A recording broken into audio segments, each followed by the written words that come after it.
Good morning students. પ્રકરણ 5 ભારતનું વિજ્ઞાન અને ટેકનોલોજીનો વારસો.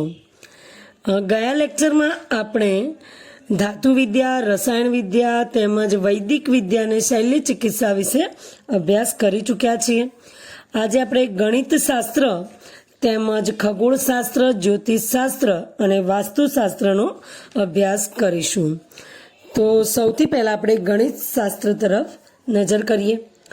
ગણિતશાસ્ત્રમાં આપણે વાત કરીએ તો ગણિત કે જે ગણિતથી આખી દુનિયાનો વ્યવહાર ચાલે છે તે ગણિતશાસ્ત્ર ક્ષેત્રે અગત્યની શોધો ભારતમાં થયેલી ગણવામાં આવે છે. એટલે કે જે ગણિતથી આખા દુનિયાનો વ્યવહાર ચાલી રહ્યો છે તે ગણિતશાસ્ત્રમાં જે અગત્યની શોધો થઈ તે શોધો ભારતમાં થયેલી ગણવામાં આવે છે. ભારતે દુનિયાને શૂન્યની શોધ, દશાંશ પદ્ધતિ, બીજગણિત, બોધાયનનો પ્રમેય, રેખાગણિત, વૈદિક ગણિત જેવી શોધ આપી. હવે જોઈએ કે ભારતે દુનિયાને શૂન્યની શોધ કરી. ભારતે એટલે કે શૂન્યની શોધ તેમજ દશાંશ પદ્ધતિની વાત કરી છે. ત્યારબાદ બીજગણિત, બોધાયનનો પ્રમેય એટલે કે આપણે એને અત્યારે ત્રિકોણમિતિના નામે ઓળખીએ છીએ. રેખાગણિત જેમાં રેખાઓનું બધું જ્ઞાન હોય છે. વૈદિક ગણિત એટલે કે એમાં વિવિધ પ્રકારની શોર્ટ કી દર્શાવતા સૂત્રો હોય છે. વિવિધ શોર્ટ કી દર્શાવતા સૂત્રો, એને આપણે વૈદિક ગણિતમાં એનો સમાવેશ થાય છે.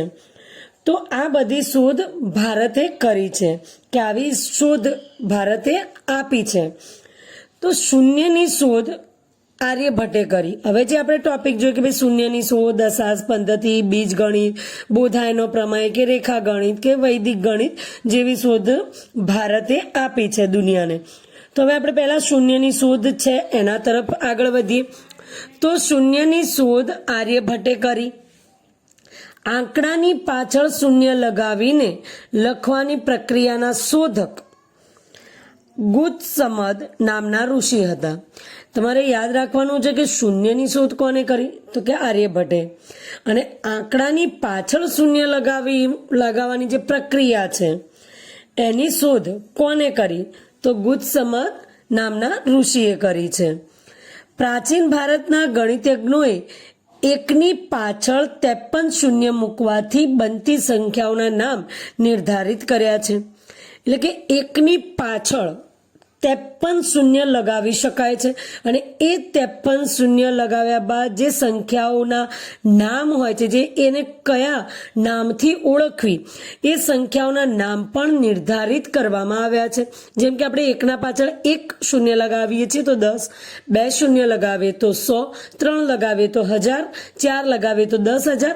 એ રીતે જેમ આપણે અત્યારે 3, 4, 5, 6, 7 શૂન્યની વાત કરીએ એવી રીતે 53 શૂન્ય મૂકવાથી બનતી સંખ્યાઓના જે નામ છે એ નામ નિર્ધારિત કર્યા હતા પ્રાચીન ભારતના ગણિતજ્ઞોએ.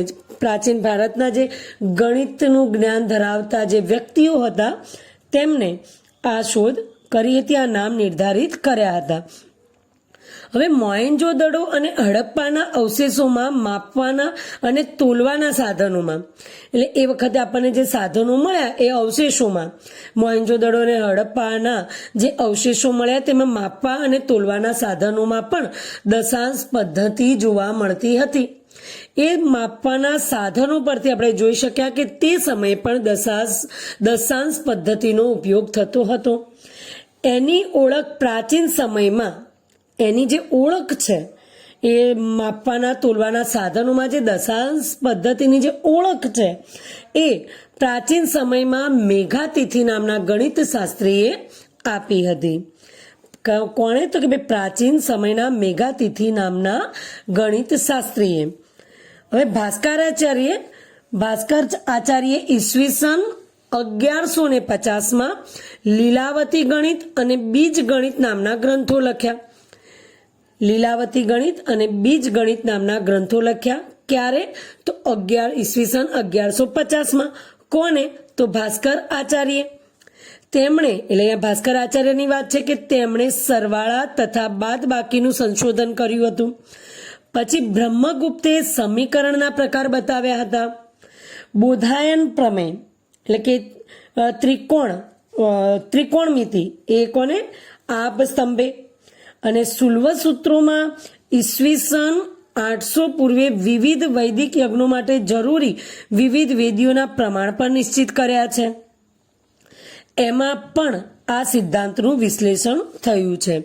હવે જોઈએ કે ભાઈ આપણને અહીંયા ઘણા બધા નામ આપ્યા છે ગણિત શાસ્ત્રીઓના. એક તો બોધાયન છે, મેઘાતિથિ છે, આર્યભટ્ટ છે, ભાસ્કરાચાર્ય છે, બ્રહ્મગુપ્ત છે. તો એ લોકોએ જે શોધ કરી છે તેના વિશે આપણને આપ્યું છે. તો આપણે દરેકની માહિતી યાદ રાખવી પડશે. ગુપ્ત સમદ વિશે પણ કહ્યું છે.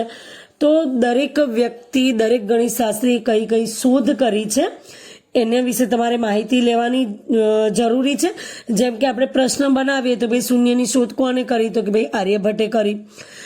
આંકડાની પાછળ શૂન્ય લગાવવાની પ્રક્રિયાની શોધ કોને કરી, તો ગુપ્ત સમજ નામના ઋષિએ. તો ભાઈ પ્રાચીન ભારતના જે ગણિત યજ્ઞો હતા કે એકની પાછળ 53 શૂન્યો લગાવીને તે સંખ્યાના નામ પર તેમને નિર્ધારિત કર્યા હતા. હવે છે કે અવશેષો, હડપ્પા અને મોહેન્જોના જે અવશેષોમાંથી જે માપવાના અને તોલવાના જે સાધનો હતા તેમાં પણ દશાંશ પદ્ધતિ જોવા મળી. એની ઓળખ કોણે આપી, તો મેઘાતિથિ નામના ગણિત શાસ્ત્રીએ. ભાસ્કરાચાર્ય કયા ગ્રંથો લખ્યા, તો લીલાવતી ને બીજગણિત. ક્યારે, તો ઈસવીસન 1150માં. અને ભાસ્કરાચાર્ય સરવાળા અને બાદબાકીનું પણ સંશોધન કર્યું છે. બ્રહ્મગુપ્તે સમીકરણના પ્રકારો બતાવ્યા. બોધાયન પ્રમેય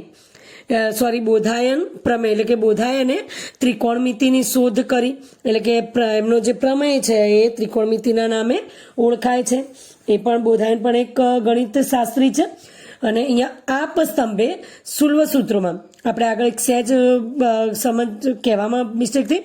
આપ સ્તંભે સુલ્વ સૂત્રોમાં, સુલ્વ સૂત્ર એટલે કે માપવાની રશી છે, એક પ્રકારની માપવાની દોરી છે. એ સૂત્રો, જે સુલ્વ સૂત્રો છે, ઈસવીસન 800 પૂર્વે વિવિધ વૈદિક યજ્ઞો, એવા યજ્ઞો કરવામાં આવતા. જૂના જમાનામાં જે યજ્ઞો થતા એમાં વિવિધ વેદીઓના જે પ્રમાણ છે નિશ્ચિત કરવામાં આવતા. હવે વેદી એટલે શું, તો વેદી એટલે કે ભાઈ જે હવન કુંડ છે, યજ્ઞ માટે જે હવન કુંડો વપરાય છે એ હવન કુંડોના આકાર ચોરસ હશે, ત્રિકોણ હશે, ગોળ હશે કે કેવા, એ આકારો, એમના પ્રમાણ એ નિશ્ચિત કરવામાં આવતા. અને એને માપવા શેનાથી માપવામાં આવતા, સુલ્વ સૂત્રો દ્વારા. એટલે સુલ્વ સૂત્ર એક માપવાની દોરી હોય છે અને એના દ્વારા વૈદિક યજ્ઞોમાં જે વેદીઓનું પ્રમાણ નક્કી કરવામાં આવતું. એટલે કે હવન કુંડ જે હોય છે એના પ્રમાણ એટલે કે એનો આકાર, એની ડિઝાઇન એ નક્કી કરવામાં આવતી. આપણે ખાસ કરીને જોયું હશે કે દેવી દેવતાઓના કોઈ યંત્ર હોય છે. જેમ એક્ઝામ્પલ લઈએ આપણે કે મહાલક્ષ્મી શ્રી યંત્ર, તો એમાં પણ આપણે જોઈએ છે કે અમુક આકારો કરેલા હોય છે. તો આ બધું જે છે એ સુલ્વ સૂત્રો દ્વારા કરવામાં આવતું હતું. અને આર્યભટ્ટીયમ ગ્રંથમાં અહીંયા આર્યભટ્ટની વાત વધુ થઈ છે. ધ્યાન રાખજો, ઘણીવાર પ્રશ્ન આર્યભટ્ટને લઈને પણ પૂછી શકે છે. આર્યભટ્ટના આર્યભટ્ટીયમ ગ્રંથમાં પાઈની કિંમત 22 સપ્તમાંશ એટલે કે 3.14 જેટલી થાય છે તેવો ઉલ્લેખ કર્યો છે. એટલે કે પાઈની ચોક્કસ કિંમત કેટલી છે તેનો ઉલ્લેખ આર્યભટ્ટના આર્યભટ્ટીયમ ગ્રંથમાં કરવામાં આવી છે. આપણને પ્રશ્ન પૂછાય કે પાઈની કિંમત 22 સપ્તમાંશ એટલે કે 3.14 જેટલી છે, આ ઉલ્લેખ કોણે અને ક્યાં કર્યો છે, તો આર્યભટ્ટે કર્યો છે તેમના આર્યભટ્ટીયમ ગ્રંથમાં. તેમણે પ્રતિપાદિત કર્યું છે કે, એટલે આર્યભટ્ટે પ્રતિપાદિત કર્યું છે, સાબિત કર્યું છે કે ગોલકના પરિઘના અને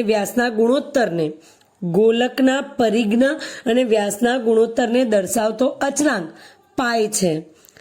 ભાગાકારની આધુનિક પદ્ધતિ ગુણાકાર, સરવાળા, બાદબાકી, વર્ગમૂળ, ઘનમૂળ આદિ એટલે કે વગેરે અષ્ટાંગ પદ્ધતિની જાણકારી આર્યભટ્ટે તેમના ગ્રંથોમાં આપી છે.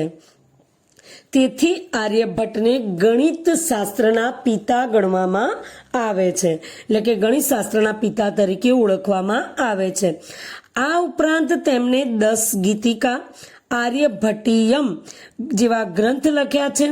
આર્ય સિદ્ધાંતમાં જ્યોતિષશાસ્ત્રના મૂળ સિદ્ધાંતોનું પણ સંક્ષેપમાં વર્ણન કરવામાં આવ્યું છે. ગણિત, અંકગણિત અને રેખાગણિતના મૂળભૂત પ્રશ્નોનું પણ સમાધાન શોધ્યું છે. એટલે અહીં આર્યભટ્ટની વિશેષ શોધો વિશે પણ અહીંયા દર્શાવ્યું છે. તો આર્યભટ્ટ વિશે પણ તમને અલગથી પ્રશ્ન પણ પૂછી શકાય છે. આર્યભટ્ટ સિવાય આ ઉપરાંત પણ ગણિત શાસ્ત્રના જુદા જુદા પાસાઓની ચર્ચા કરનાર અનેક વિદ્વાનોએ પોતપોતાના ગ્રંથોમાં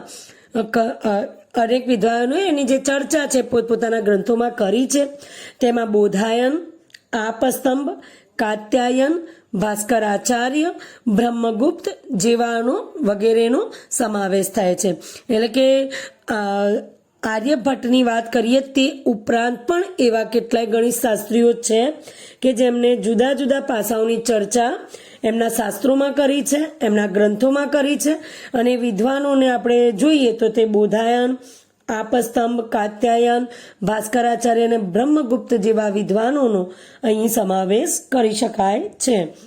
તો અહીં આપણે ગણિત શાસ્ત્રની વાત કરીએ તો એમાં આર્યભટ્ટની વાત છે કે ભાઈ શૂન્યની શોધ કરી છે આર્યભટ્ટે.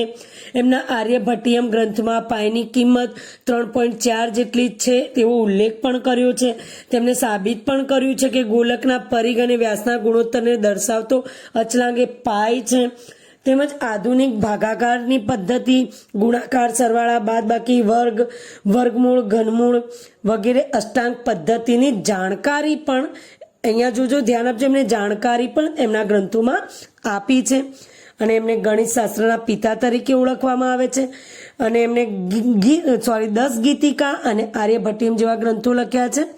અને આર્ય સિદ્ધાંતમાં જ્યોતિષ શાસ્ત્રના મૂળ સિદ્ધાંતોનું સંક્ષેપમાં વર્ણન કરવામાં આવ્યું છે. એટલે ધ્યાન રાખજો કે આર્યભટ્ટની વાત છે તો એમાં એમના આર્ય સિદ્ધાંતમાં જ્યોતિષ શાસ્ત્રના સિદ્ધાંતોની પણ વાત આવે છે. અને અંકગણિત, ગણિત, રેખાગણિતના મૂળભૂત પ્રશ્નોનું સમાધાન પણ એમનું સોલ્યુશન પણ એટલે સમાધાન પણ એમને શોધ્યું હતું. હવે અન્ય વિજ્ઞાનોની વાત કરીએ તો પ્રાચીન ભારતમાં જુદા જુદા વિજ્ઞાન વિષયક ગ્રંથોનું પણ નિર્માણ થયું છે.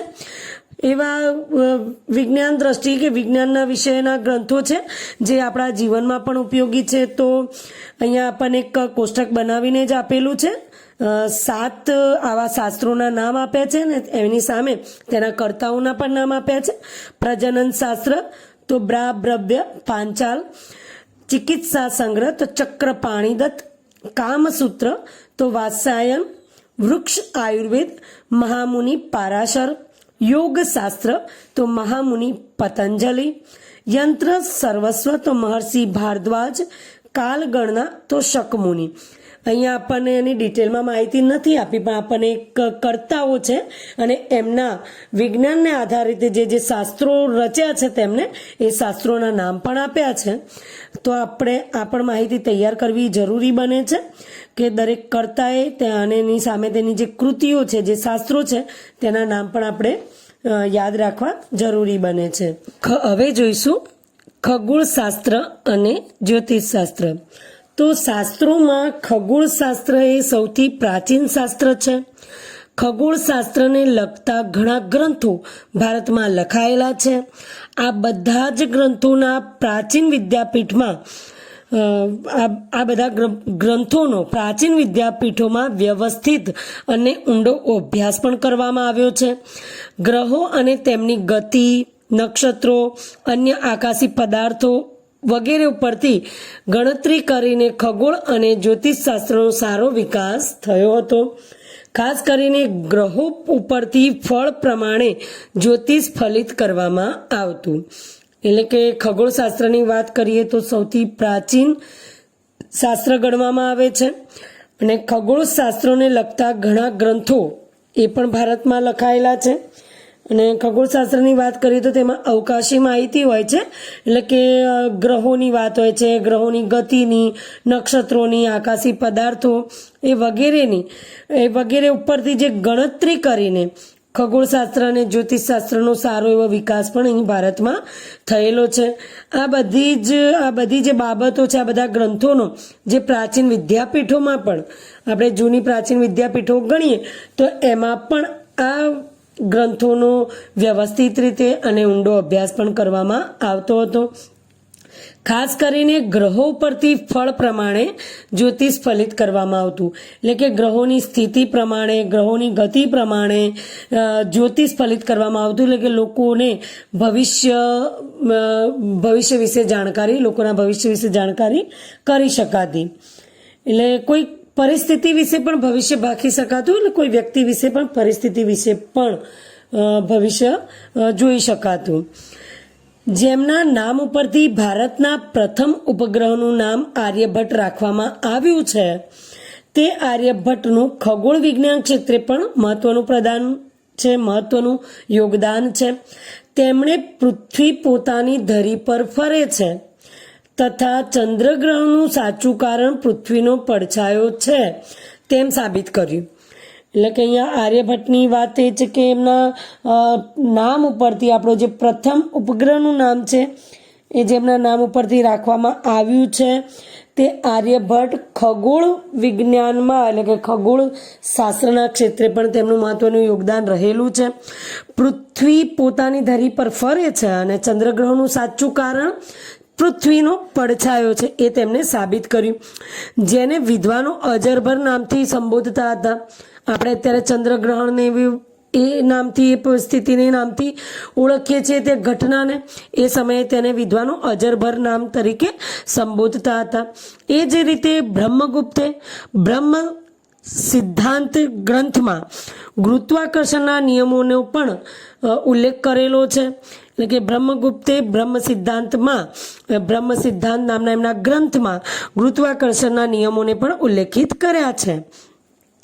હવે જ્યોતિષશાસ્ત્રની વાત કરીએ તો જ્યોતિષશાસ્ત્રને તંત્ર, હોરા અને સંહિતા એવા 3 ભાગમાં વહેંચવામાં આવે છે.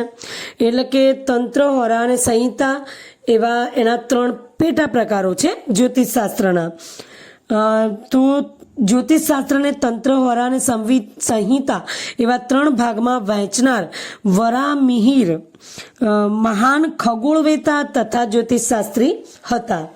એટલે અહીંયા વરાહ મિહિરની વાત છે તે ખગોળવત્તા અને જ્યોતિષશાસ્ત્રી હતા. એટલે કે અવકાશી જ્ઞાન પણ ધરાવતા હતા અને જ્યોતિષનું કાર્ય પણ તેઓ, એટલે કે જ્યોતિષશાસ્ત્રી પણ હતા. આમ જોવા જઈએ તો ખગોળશાસ્ત્ર અને જ્યોતિષશાસ્ત્ર એકબીજા સાથે જોડાયેલું જ છે. હવે વાત કરીએ કે જ્યોતિષશાસ્ત્રના જે 3 ભાગ છે તેની તંત્ર, હોરા અને સંહિતા. તો કે ભાઈ આ શું છે? જ્યોતિષશાસ્ત્રમાં 3 પેટા પ્રકાર શું છે?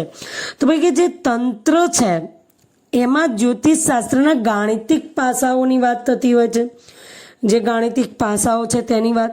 હોરા તો એમાં વ્યક્તિગત કુંડળીઓ, મુહૂર્ત, તેમજ મતદાર જ્યોતિષ વગેરેનો સમાવેશ થતો, કે મતદાર જ્યોતિષ સાથેના જે વ્યવહારો છે એનો સમાવેશ થતો હોય છે. હવે કે સંહિતા, તો સંહિતાનો અર્થ થાય કે બહુમતી, સામૂહિકતા દર્શાવે છે આ શબ્દ. તો સંહિતામાં ખાસ કરીને હવામાનની આગાહી છે, કૃષિ પેદાશોની વાત છે, કે કુદરતી આફતો જેવી કે પૂર, દુષ્કાળ, યુદ્ધો, જે માનવ સર્જિત આપત્તિઓ, યુદ્ધો છે, તો આ બધા વિશે એનું ભવિષ્ય જાણી શકાતું હતું. તેના વિશે જ્યોતિષશાસ્ત્રો અભ્યાસ કરતા હતા. હવે વરામિહિર એક ખગોળવત્તા હતા, જ્યોતિષશાસ્ત્રી પણ હતા. તેમણે બૃહદ સંહિતા નામના ગ્રંથની રચના કરી. પ્રશ્ન પૂછી શકાય છે કે બૃહદ સંહિતા નામના ગ્રંથની રચના કોણે કરી? તો વરામિહિર. હવે બૃહદ સંહિતામાં શાની વાત છે? તો આકાશી ગ્રહોની માનવીના ભવિષ્ય પર થતી અસરો, આકાશમાં જે ગ્રહો છે એની માનવીના ભવિષ્ય પર શું અસરો થાય છે તે, મનુષ્યના લક્ષણોની વાત કરી છે, પ્રાણીઓના વર્ગોની વાત કરી છે, લગ્ન સમયની, તળાવો, કુવાઓ, બગીચા, ખેતરોમાં વાવણી વગેરે પ્રસંગોના શુભ મુહૂર્તોની માહિતી પણ તેમાં દર્શાવવામાં આવી છે. તો આપણને પૂછી શકે કે બૃહદ સંહિતામાં કઈ કઈ બાબતનો સમાવેશ થાય છે? તો એમાં કે ભાઈ ગ્રહોની માનવીના ભવિષ્ય પર થતી અસરોની વાત થઈ છે, મનુષ્યના લક્ષણો, પ્રાણીઓના વર્ગો, લગ્ન સમય, તળાવો, કૂવાઓ, બગીચા, ખેતરોમાં વાવણી જેવા પ્રસંગોના શુભ મુહૂર્તોની પણ માહિતી તેમાં દર્શાવવામાં આવી છે. આપણને ગર્વ થવો જોઈએ કે આપણા પૂર્વજો વિવિધ વિદ્યામાં કેવી કેવી નિપુણતા ધરાવતા હતા. તો આપણને ગર્વ થાય કે અત્યારે આધુનિક જમાનામાં આપણે જોઈએ છીએ કે વિજ્ઞાન બહુ આગળ વધ્યું છે, તો આપણો પ્રાચીન જમાનો હતો, જે પ્રાચીન ભારત હતું, એ સમયના આપણા જે પૂર્વજો છે તે પણ વિવિધ વિદ્યામાં નિપુણ હતા. તો તે આપણા માટે ગર્વની બાબત છે. હવે જોઈએ આપણે વાસ્તુશાસ્ત્ર.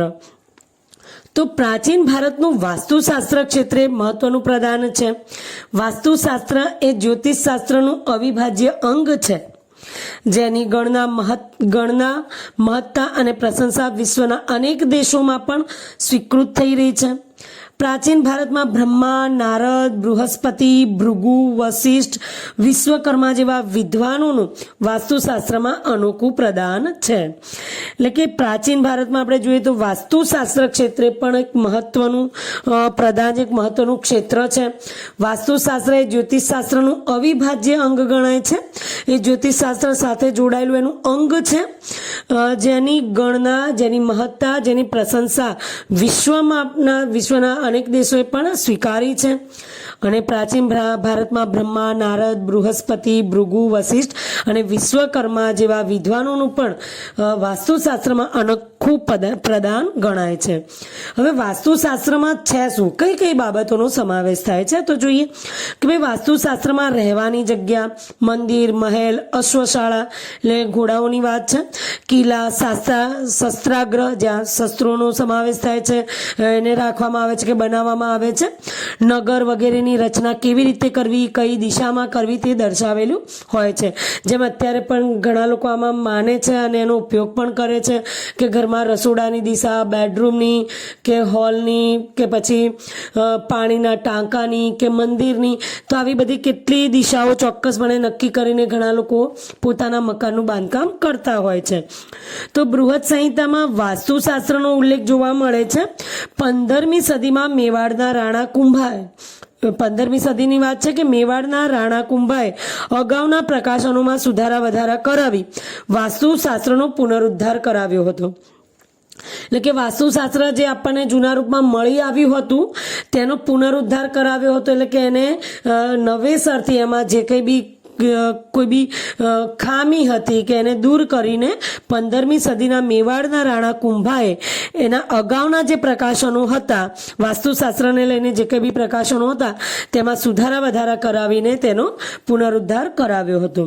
હવે વાસ્તુશાસ્ત્રને 8 ભાગમાં વહેંચનાર દેવોના પ્રથમ સ્થપતિ વિશ્વકર્માને માનવામાં આવે છે. એટલે કે વાસ્તુશાસ્ત્રને 8 ભાગમાં વહેંચનારા જે દેવો છે એ દેવોમાં પ્રથમ સ્થપતિ વિશ્વકર્માને માનવામાં આવે છે.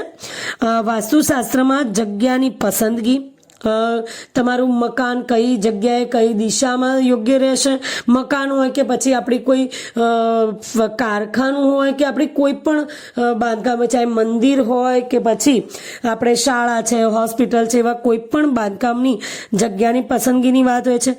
વિવિધ આકારો, તેની રચના, કદ, વસ્તુઓની ગોઠવણી, એમાં દેવ મંદિર, બ્રહ્મસ્થાન, ભોજન કક્ષ એટલે રસોડાની વાત છે, શયનખંડ એટલે બેડરૂમની વાત છે, આદિ એટલે કે વગેરે વિવિધ સ્થાનોની માહિતી આપવામાં આવી હોય છે.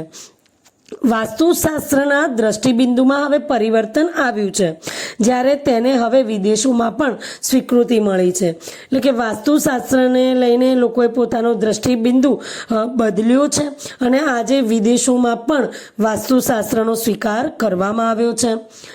તો અહીંયા પ્રાચીન ભારતની વાત કરીએ તો ઘણા ક્ષેત્રે એટલે કે વિજ્ઞાનના ક્ષેત્રે ઘણી બધી શોધ થઈ છે. એટલે કે પ્રાચીન ભારતના વિજ્ઞાનનું જ્ઞાન વિશ્વમાં સ્વીકારાયું છે. એટલે કે પ્રાચીન ભારતમાં જે કંઈ બી વિજ્ઞાનનું જ્ઞાન હતું, વિજ્ઞાન વિશેનું જે જ્ઞાન હતું તે વિશ્વમાં સ્વીકારવામાં આવ્યું છે. આપણા ભારતની સંસ્કૃતિ વિશાળ અને વૈવિધ્યસભર છે. આપણે જોઈએ છે કે ભારતની સંસ્કૃતિ વિશાળ પણ છે અને વિવિધતા ધરાવે છે. એ દરેક બાબતમાં આપણે જોયું છે. તેઓ ધર્મ, વિજ્ઞાન, પરંપરાગત આદર્શો, વ્યવહારિક જ્ઞાન અને સમજણનો સુભગ સમન્વય થયો છે. તો આપણી જે ભારતની સંસ્કૃતિ છે વિશાળ છે, વૈવિધ્યસભર છે, અને આ સંસ્કૃતિમાં આપણે ધર્મનો પણ સમાવેશ થયો છે. તો સામે વિજ્ઞાનનો પણ આપણે સ્વીકાર કર્યો છે. એટલે કે ધર્મ અને વિજ્ઞાન, પરંપરાગત આપણા આદર્શોનો સ્વીકાર કર્યો છે. વ્યવહારિક જ્ઞાન અને સમજણનો પણ સમન્વય આપણી સંસ્કૃતિમાં જોવા મળે છે, જે વિશ્વના બહુ ઓછા દેશમાં છે. આવો સમન્વય, આવો સુમેળ એ ભારતમાં જોવા મળે છે. વિશ્વના અન્ય દેશોમાં, એટલે બહુ ઓછા દેશોમાં આવો સમન્વય જોવા મળે છે. આપણી સંસ્કૃતિમાં સહિષ્ણુતા અને સમાનતા છે. એટલે કે આપણી સંસ્કૃતિ છે એમાં દયા છે, જીવદયા છે, અને સમાનતાની ભાવના પણ જોવા મળે છે. અહીં દરેક વ્યક્તિમાં ધર્મ, જીવન પદ્ધતિ અને મૂલ્યોમાં વૈવિધ્ય હોવા છતાં આપણા દેશમાં એકતાના દર્શન થાય છે. આપણે જોઈએ છે કે અહીંયા દરેકની જીવન પ્રણાલી, જીવન પદ્ધતિ, રહેણી કહેણી અલગ છે. અલગ અલગ ધર્મ પાળતા લોકો વસે છે. લોકોના મૂલ્યો, નીતિ મૂલ્યોમાં પણ વિવિધતા જોવા મળે છે. છતાં પણ આપણા દેશમાં એકતાના દર્શન થાય છે. વિવિધતામાં એકતા એ ભારતીય સંસ્કૃતિનું મૂળભૂત લક્ષણ છે. એ આપણે ભૂલવું ન જોઈએ. એટલે વિવિધતા હોવા છતાં આપણા દેશમાં એકતા છે, જે ભારતીય સંસ્કૃતિનું મૂળભૂત એટલે કે પાયાનું લક્ષણ છે. એ ભૂલવું ન જોઈએ. તો અહીં આ પ્રકરણમાં આપણને ભારતે એટલે કે પ્રાચીન ભારતમાં જે વિજ્ઞાન અને ટેકનોલોજી ક્ષેત્રે જે સંશોધનો થયા અને એ સમગ્ર વિશ્વમાં પણ આપણને ગૌરવ અપાવે છે તેવી દરેક બાબતોને આપણે સમજ્યા છીએ. અહીં આ પ્રકરણની ચર્ચા પૂર્ણ થાય છે. પ્રકરણના પાછળ પાઠ્યપુસ્તકમાં આપવામાં આવેલા સ્વાધ્યાયના પ્રશ્નો સારા અક્ષરે લખીને તૈયાર કરવાના છે, અને ત્યારબાદ આમાંથી જે એક વાક્યના પ્રશ્નો નીકળે છે એના જવાબ એક વાક્યમાં મળી શકે એવા પ્રશ્નોના જવાબ પણ તૈયાર કરવાના છે. સાથે સવિસ્તર પ્રશ્નોના જવાબ પણ તૈયાર કરવાના રહેશે. તો સમય ન બગાડતા પ્રકરણને જે સમયે જેટલું ચાલે છે એટલું તરત તૈયાર કરવાનું રાખો. હવે આપણે મળીશું નેક્સ્ટ લેક્ચરમાં નવા ચેપ્ટર સાથે. ત્યાં સુધી રજા લઈએ. Thank you.